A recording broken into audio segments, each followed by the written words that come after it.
everyone, and welcome to the BigCommerce Make It Big podcast. I'm Brent Bellm, CEO at BigCommerce, and today we're going to talk about something different than normal. We're not going to talk about business. We're going to talk about the single thing that has been the biggest challenge in the world for BigCommerce over the last year and for many others around the planet. And no, I'm not talking about the economy, inflation, recession, and I'm not talking about the after effects of a pandemic. I'm talking about the war in Ukraine, which has deeply impacted BigCommerce because we have more than 100 extraordinary human beings, employees in Ukraine, and the war has greatly impacted them and all of us. We're going to share some of those stories today.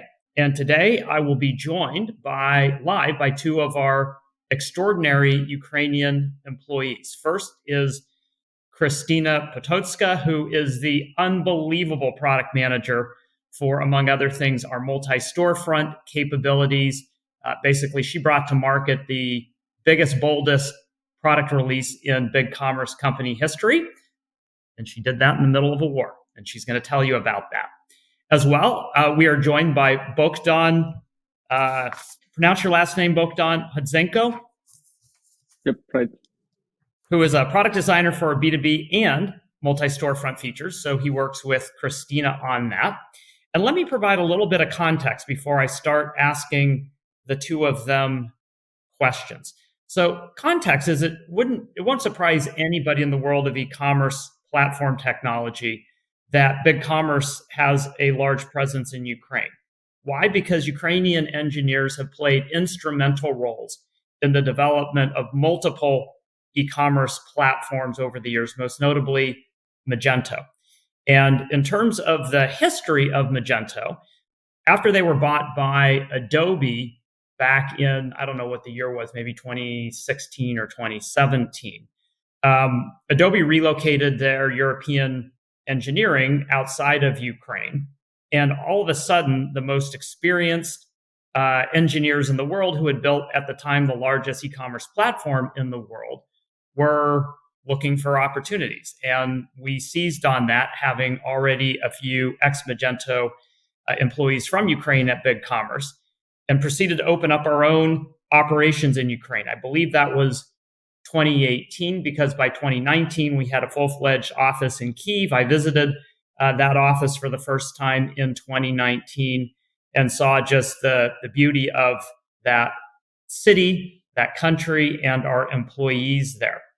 By the time the war broke out, we counted 106 engineers. It was by then our largest engineering office around the world and responsible for some of our most important product initiatives at BigCommerce. So the war broke out, and we basically said, we're doing everything we humanly can to support you.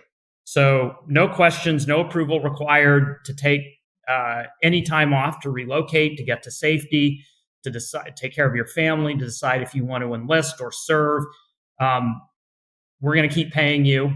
And in fact, we did even keep paying the ones that stopped working for us and joined the military. We created dedicated emergency communication websites through multiple channels with professional security updates and monitoring. I was getting daily updates on the check-in and status of our employees, making sure everybody was okay. We created an international communication hotline in case of internet connectivity issues. We did payroll advance options for relocation or other security needs. We had early access to upcoming payroll. We had flexible options for relocation and immigration. Some employees did, in fact, relocate outside of the country, but most stayed in Ukraine. Many moved east when Kyiv was under attack and then returned. And then some have been serving in the military the entire time. And we'll hear a little bit about that. As a CEO, I had no preparation for this, and I honestly consider this the most stressful thing that I've ever had to deal with as a CEO. And I also consider what our Ukrainian team has done to be the most inspiring thing I've ever witnessed in my professional career. So let's turn over to some questions. Kristina and Bohdan, On the day the war broke out, describe what you experienced on that day. I can probably go first. So on 24th of February, that was just 2 days after I came back from BigCommerce Partner Summit in Austin. So I had an awful jet lag, and I went to sleep at around 3 a.m. that night. And approximately at 5 a.m., I woke up from a call from my friend. She was telling me something like, Kristina, wake up. The war started. Pick up your stuff. We are leaving Kiev. And through the sleep, I wasn't able to understand what she's saying because I just wanted to sleep really bad. And in few minutes, I heard a huge explosion right near my house. So this is when I actually woke up. From there, I started texting, calling my friends, my family. My family was on the other side of the country, but they were all awake by that time. They all heard explosions because at that time the full territory was under attack. So since 5 a.m. on 24th of February, during the next 3 days, we were basically living in a basement because the full day it was just one really long missile attack alarm with some 5-10 minutes breaks where we can get off the basement to go to get some food, water, or breathe of fresh air. So that first 3, probably 5 days, they were really, really hard. And after that, probably everyone started adopting because it was obvious that it's not going to end in 5 days. How uh, how afraid were you for your safety? Um, to be honest, you have so much adrenaline, like you don't actually feel that you're afraid. You're mostly your brain starts to figure out like what to do, where to go. I was mostly worried for my family because they were really far away from me, and in general, I was with my friends, so I couldn't say that I actually felt that I'm scared. But of course, I was. Like it was just the new feeling where you cannot recognize it, but it's there. Yeah, and our office location, just to give people a sense for how central we were in town, it's only about a kilometer away from that radio tower that everybody saw being missile attacked in the first couple of days. Correct? Yes, exactly. But at that time, news were going through really slowly. So right now, once something happens in a few seconds, you already know that through the internet, through different channels. But during that days, news were going through really slowly. So something was attacked, you have no idea what happened, and then in few hours, So yeah, with the office, that was really scary, and people And how about people you, died there. Bohdan? People died right near our office and where you Yes. were.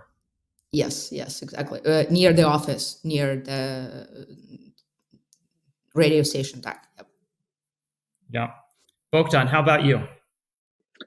Just short notion. Right now, I'm in our office, and it's night right now in Kiev. It's like 5 p.m. That's why I can't show you these towers that you mentioned. But actually, in the day, you can see it just very good from through our window. Yeah, about me, pretty similar experience. I woke up around 5 a.m. from a sound of explosions. I lived not far from Boryspil airport. It's the biggest airport in Ukraine, and it was one of the military target at first day. Um, I checked the news. I understood that the worst case scenario was happened, and I called my brother and my sister. They lived in Kiev as well, and we decided to stick together. And we decided to meet each other at my brother's home.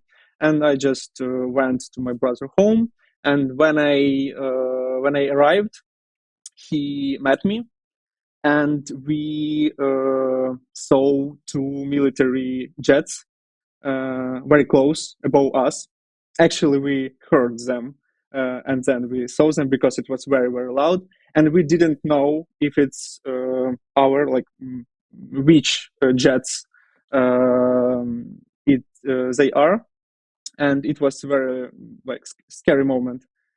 Then we just were at home, waiting, checking news as every Ukrainians at the day, just permanently scrolling your feed and trying to find something good there. And in the end of the day, we went to countryside house where we were next day. I remember a funny story from the first day. I had one-to-one with my manager, Eugene Polev, something around 10 a.m., so quite early morning, and the moment of biggest panic. And I wrote him like, how are you? Are we going to sing today? With smile, and he answered me like, if you don't have any crucial, any critical moments, we can skip. Of course, we talked with each other and discussed situation, and it was good positive moment at the day. For each of you, in the almost year this war has been going on, what was the scariest moment for each of you? Was it that first day, or was it a later point in time? I would say that for me, first month was scary in general because we didn't know where the Russian troops are, so we didn't know where to go. There was not much information available, and at that time I was in the Kiev region at my friend's house, and one of the missiles were hit right above our head. The explosion was that big that the windows were shaking. So at that time, I probably got scared the most because you don't know that something was hit above you. You just think that someone actually struck the house where you're at. And a few days after, one of the friends that I was with, he came to the house saying that we need to hide in the basement because Russian troops are going to enter the village we are at. We were really scared, but when we saw that basement, that probably also a funny story. When we saw that basement, we were like, "No way, we're going to hide there. We're going to just die in that basement." So we are staying, and we just sat there, opened some wine, and we're just sitting patiently waiting what's going to happen. When my day goes, I want to be drinking wine too, Kristina. I think that's well chosen. How about you, Bohdan? What was the scariest moment in the last year for you? I think the first day was the most scared. Before we watched our president video where he said that we will not capitulate and we will fight. I think before this was the most scary time. After this, many people started feel some, inspiration and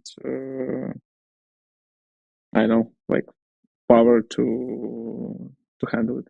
Did you ever leave Kyiv, Bohdan, or have you been in Kyiv the whole time? No, I left Kyiv on the second day. Yeah, I mean, I remember as we were trying to account for everybody and make sure everybody was safe, it seemed like nearly everybody left Kyiv in the early days. But once the tide of the war turned, it's now the case that well more than half of our employees are back in Kyiv, and then others have gone where family is. Some a limited number out of the country. Some in the military, of course. Is that fair? Or more than half the employees now back in Kyiv? Probably yes. The situation is that people come to Kiev, then leave, then come back again. So you never know how many people are in Kiev at the moment. Yeah. The most shocking thing for me after the first couple of days, let's call it like a week or two into the war, the Ukrainian employees kept working. Like, you're in the middle of a war. People have relocated. They're not even at home anymore. They're in different parts of the country. And yet people are still trying to keep projects on track, and they're spending significant time. I mean, our estimates were quickly that we were back to 75% or so productivity in the middle of a war. And we're scratching our heads and say, how on earth is this possible? Because we weren't asking people to work that hard. You just did. Can either of you, maybe start with you, Kristina, explain what is the mentality of That's our just Ukrainians. employees that would get them to keep working when their country is under attack? That's just Ukrainians. This is how we live. Like, we get distracted, when we do something. And actually, in the middle of the war, there was 1 month before Multi-Storefront release. And my thoughts after I got to a place where I felt pretty much safe, it was like day 5.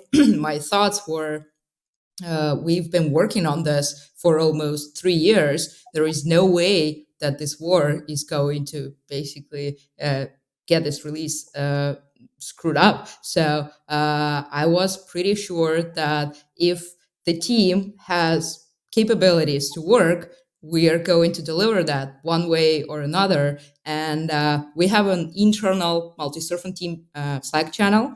And I just texted a message there on like day 5, asking if everyone is okay. The people started putting this heavy plus, and I was like, please, if somebody is available to work, put a heavy plus here. And I saw that almost all the team put the plus in there. And I was like, okay, we are doing that. We had a global all hands. I don't know how many days it was. It must have been in March. Yep, early March, and surprised all of the 1,000+ BigCommerce employees around the world when you joined Kristina to give an update on the multi-storefront launch, which everybody just assumed was impossible. And you gave this emotional response: we are going to release this on time, and not even a war can stop us. And I think almost every person capable of crying did at that point in time. It was so powerful. Thank you, Brent. It was actually the full story is that it was in the middle of missile attack alarm, and that was in the evening where we had to turn off all the lights because it wasn't allowed to have the light inside the house. So I had to turn off the light. I put some lighting from my phone, and this is how I joined that call. Like, I was sitting on the floor, basically hiding during this missile attack alarm in the full darkness with just some light from my phone. Yeah. So we have a screenshot from that all hands. I look awful. But you made us all feel great. And Bohdan, what's your explanation for the Ukrainian personality and how it would be so kind of committed to the work and the mission at work when this kind of crazy stuff's going on around you? I think work provided us ability to focus your attention, change focus from the all terrible stuff that happened around to something that we love and that we want to do. And of course, we personally, I spent time to make myself like safe, my family safe, and support support forces, donate, etc. But you still have time, and I think ability to work was good opportunity to change focus and do what you like, what you want to do. So it was useful. What is the role in the Ukrainian economy right now of an employer like BigCommerce? Because if you think about our employee base, we have a lot of engineers. Many of them are of military age, and yet if all of the high income earning employees of BigCommerce went and served the military, think of all of that income and tax money, et cetera, that's no longer supporting the Ukrainian economy. So how do the Ukrainians think about the importance of companies like BigCommerce staying committed to Ukraine, keeping people employed, and the employees who choose to keep working and making that money? I'm curious. In general, half of the Ukrainian economy crashed right after the war started. I have a lot of my friends who lost their jobs just because they needed to work offline, or the company they work for just closed. For example, my mom is not able to work.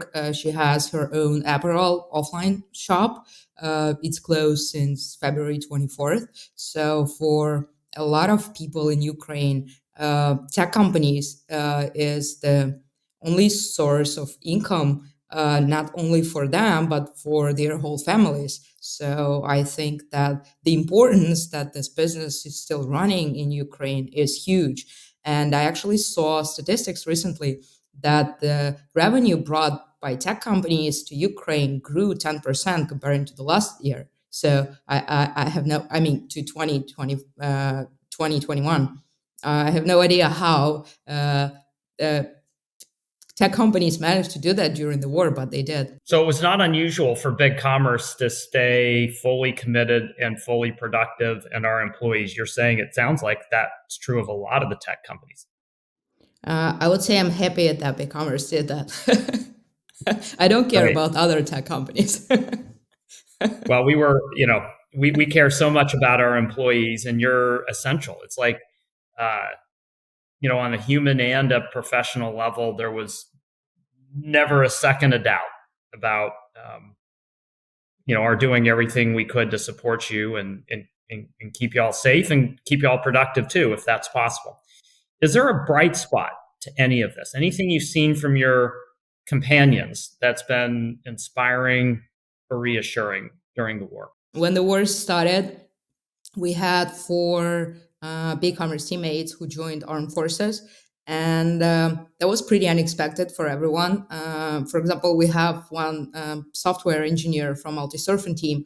He texted us on February 24th at 9 a.m. that, guys, I'm joining the armed forces, so stay safe, see you. And from that time, we thought that we as a big BigCommerce family across all the locations should do something to make sure our teammates have everything they need to stay safe. And we kind of spin up an internal call for donations to be able to quickly purchase things for our teammates on the front line. And this fund still operates today. So far, we've managed to gather more than $58,000 and buy and hand over a lot of useful things for this four BigCommerce employees. One of them, the one that texted us on February 24th, he was in Kiev, defending Kiev during the first days. And after that, after the Kiev region was liberated, he got sent to Kharkiv region. His position was 10 kilometers from Russian border, and they were under constant shellings. He spent probably a week there, and after that, he was wounded. He texted me that I'm okay, I'm in the hospital. He spent probably 1 or 2 months recovering. He was in Kiev at the hospital. We visited him. After that, he texted me again saying, I'm going back. And he went back to Kharkiv region, and he took part in liberating those territories. And he got 2 military honors for that, for his bravery, for his commitment. We've shared that with everyone. So this makes all of us really proud that we work with a person like that. It is amazing because he also an exceptional engineer and had primary engineering responsibility for an important product initiative of ours. So to think somebody can be such a great engineer, but also a hero to his country is very inspiring, and hero really to everybody at BigCommerce. We actually have one more hero from Bohdan's team. It's Dennis. He's product designer. I know he's trying to join Design Syncs wherever he can. Yeah, this one of the persons that joined Ukrainian armed forces soon after the invasion. It was our designer from Kyiv, Denis Matveyev. And yeah, as Kristina mentioned, we didn't remove him from our design things weekly, and we try to keep contact with him. So we ask, "How are you?" like each week, and we every time we chat, I ask him like, "Please join our thing. Please join our thing." And right now he is in Bakhmut region. It's eastern part of Ukraine, and the place where the most difficult situation right now. And he joined our things a few times, from the basement in military uniform with terrible internet connection, but just to look at us, show himself, and just talk a few words. I think it was important for him. It's very important for us, and he always didn't forget to ask like how is his project, because after he joined armed forces, I took part of his project. He asked me like, what about my project, when it will be on prod, did you do usability testing, stuff like that. So he really wants to come back to work after our victory. It's it's crazy to see him right now in there, but at the same time, it's unbelievable. Yeah, and it's our reality right now. Well, God willing, he will come back to us and work again at BigCommerce. That would be wonderful. As close as you were in Kyiv to the outbreak of the war and the danger of the war, there are obviously people all around Ukraine that are suffering even more, whose villages or cities have been completely razed, who've lost family, who've lost livelihoods. The country has been devastated nonstop for the last year. In what ways has the BigCommerce team looked to try to benefit other parts of the community who are in even more hardship than you are in? To be honest, when I left Kiev region, I didn't see all the damage there. When I was driving back with my family after Kiev region was liberated, I saw how awful things are in Kiev area, and I know that other areas that were occupied, they suffered a lot. So this last year, at the end of 2022, there was a Kiev office anniversary, and our HR team was asking like, how would you like to spend it, considering that everyone is in different countries, in different locations. We thought about doing something offline, but then there was an idea that let's try to do something useful to help people who suffered in Ukraine, and the whole Kiev office voted for that. So instead of doing any kind of celebration, BigCommerce basically took this money that we were about to spend for some kind of anniversary celebration and decided to help to build a playground in one of the villages in Chernihiv region. It was occupied during 1 month. It's completely destroyed, and that was the only school and kindergarten that they had, and the playground is completely destroyed. So we decided that that would be the best way to celebrate this anniversary. And Bohdan actually went there for opening up this playground. Bohdan, how was it? We only saw pictures and videos.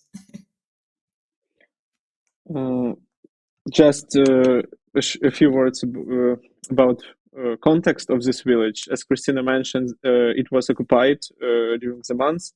But what is the most terrible situation that most people that lived there was imprisoned in basement of school during the months, and a few people died in this basement. So the situation is like the general atmosphere after this was very, very terrible in this village.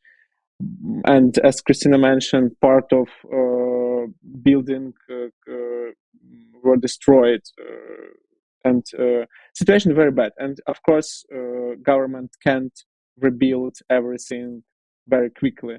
That's why it's great that we can participate in rebuilding our villages. Yeah, and we went there with to install and like open this playground, because in this village, it's small village. It's around 300 people lived there before the invasion. Now, of course, it's even less, but it's still 16 children lived there, different ages. But even in such difficult circumstances, it's important for children to have childhood, and having a playground to experience this childhood. It's crucial. So we just went there. We talked with these people. We opened this playground. We played a bit with children. And we bought tablets for them for their education. We presented and gave some other stuff, and just talk with people. I think it was very important for them to not only receive some material stuff like playground and tablets, but at the same time just feel that your compatriots, people, other Ukrainians, do not forget about you. They care about you. They can support you. And you can't compare it with anything when you speak with people after such a big tragedy and when they help them. I don't want to say it's like an energetic experience, but up to some degree, it's very inspiring experience when you help after such a big tragedy. And after we spent a few hours there, they show us their homes, destroyed homes, and where they live right now. And after we decided, it was late, and we decided to go, they presented us like big pack of apples that had been grown in this village, and presented to us as for what we did. And we took these apples and we took them to our office, and we eat the whole next week. We eat with all colleagues here these apples. It was a very inspiring moment as well. Yeah, I'm grateful you took a video of it too, because that all the BigCommerce employees could watch that. It was so powerful. I'm also really grateful. It's not just what the Ukrainian team has been doing for one another and your country. Also, the BigCommerce ecosystem, our partner network, has leaned in. At the partner summit that we held in Austin back in, I forgot, August or September, we decided to, during the day, have a fundraiser. So this partner summit is a gathering of our top agency partners and technology partners from around the Americas. We have separate partner summits in Europe and in Australia. And we decided to raise money for ambulances to help the wounded in Ukraine. And we're greatly helped and facilitated in this effort by Mira Commerce, whose leader Sergey is Ukrainian. And on that day, he basically knows that for $10,000, you can buy a fully equipped ambulance somewhere in Eastern Europe. And then he knows how to facilitate the acquisition and then the driving of those ambulances down across the border into Ukraine, into hands where they can be taken to the front lines or wherever they are needed. And on that one day, we raised $50,000, which was enough to buy 5 ambulances. So pretty awesome, and we're really grateful to all of those in the BigCommerce partner community who felt inspired by that opportunity to help out. Okay, so now I want to bring together two threads that we've talked about. One is the altruism and the goodwill of our Ukrainian employees, and the other is your productivity, like even in the midst of war. Let's talk a bit about the Stand with Ukraine app. Could one of you please tell our listeners what that Stand with Ukraine app is all about? Stand with Ukraine app is very simple but efficient way to support Ukrainian country, the Ukrainian people. Actually, it's an application that businesses can use to show their support to Ukraine and provide ability to support Ukraine for their shoppers. It's an application that merchant can install from BigCommerce at market. And in 2 minutes customize widget and add this widget to their stores with custom copy and provide a list of verified charities that helps Ukrainian people on the ground. And shoppers, when they visit merchant stores, they see this widget, and if they want, they can go to website of this charity and donate to Ukraine. And all these charities, what's important, provide only humanitarian aid and verified by us. To add a little bit on top of the idea in general, during this year, a lot of friends, colleagues, even merchants living abroad were constantly, even through the business conversation, asking within the email, like what we can do to help, what's needed, how we can help. And that's probably the best about this app. So basically, it's an easy way for anyone to help people in Ukraine. And since there is a list of vetted charities, people can be sure that their money will go directly to people in need. So that's probably my favorite part in terms of this app. That makes it a lot easier than what I did in the early days, which was wiring money to somebody in Lithuania to try to buy some night vision goggles. Use the app. It's so much easier. I just want to say that with what Kristina mentioned, me personally and many people that I know in first days and first weeks and first months of the war, and right even now, received a lot of messages and questions from friends, from colleagues, like what we can do, how we can help. And initially we just, send link to some charity fund and ask to donate there. But then we understood we can simplify this process. We can just create the app and enable people that want to support Ukraine, provide this way, this simple and safe and convenient way to their shoppers. That's great. And I'll say a final word about that when we conclude. I've got one final question. We're approaching the 1 year anniversary from the start of the war. And I can't imagine what life has been like for each of you and really every individual Ukrainian over the last year. 1 year into this, could each of you just tell us your feelings about the last 12 months? What are your thoughts either about what has happened or what you hope happens next?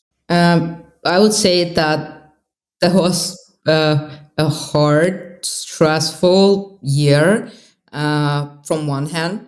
From other hand, it was pretty, exciting at some portion of it. I'm happy that I'm okay. My family is okay, so that's probably the best out of this year. Even though I've never felt, that stressful as I did during 2022. It also feels like this year was a year that shouldn't be counted into my age because I didn't actually use it.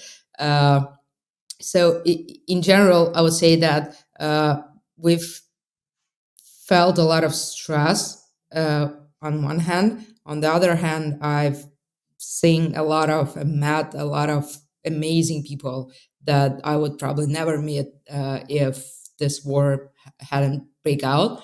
Also, the probably the most challenging part during that 12 months was that I had to live with my mom, and I hadn't do that like since I was 16. So that was harsh.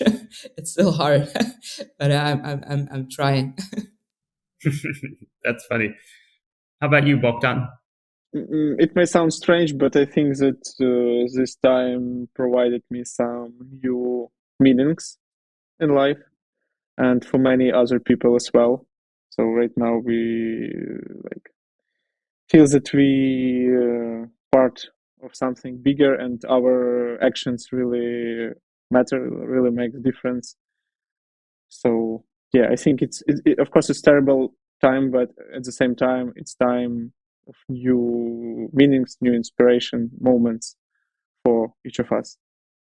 And if you don't mind, I would just wanted to say thanks everyone in BigCommerce for all help that you provide us in general, because a lot of people donate to the funds that Kristina mentioned, just like on a daily basis.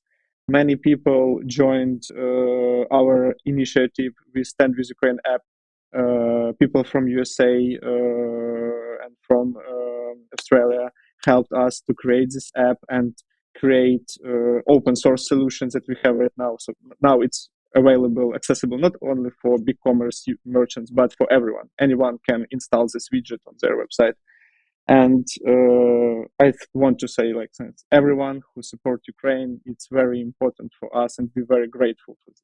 Well, I think the thanks comes right back to each of you. I am certain that if BigCommerce employees were polled, the ones not in Ukraine, a high percentage of them would say the actions and character and strength and humanity and struggle that we've seen you and Ukraine go through for the last year is the single most inspiring thing we've witnessed in our professional careers. And all of us have been taught an extraordinary example of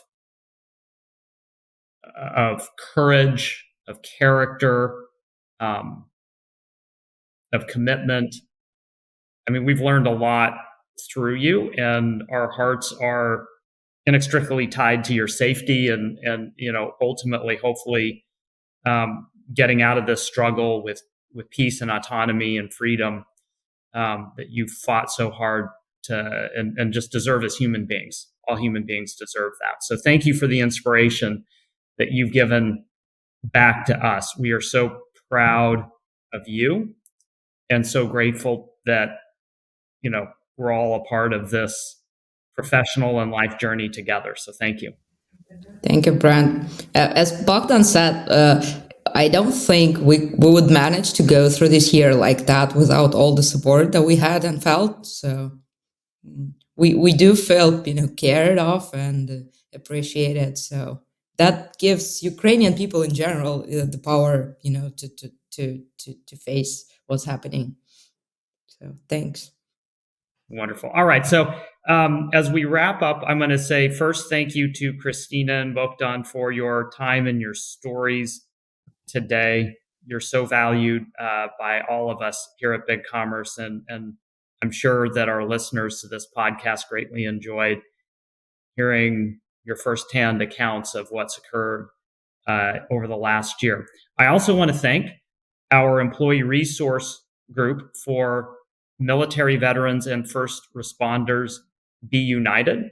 It's one of our 5 employee resource groups at BigCommerce, and it was their idea for putting on this podcast and bringing in Kristina and Bohdan for doing it. So Be United. Thank you for all you do to support both the folks in Ukraine, but also all of the BigCommerce employees who have a connection or background in the military or first responder professions.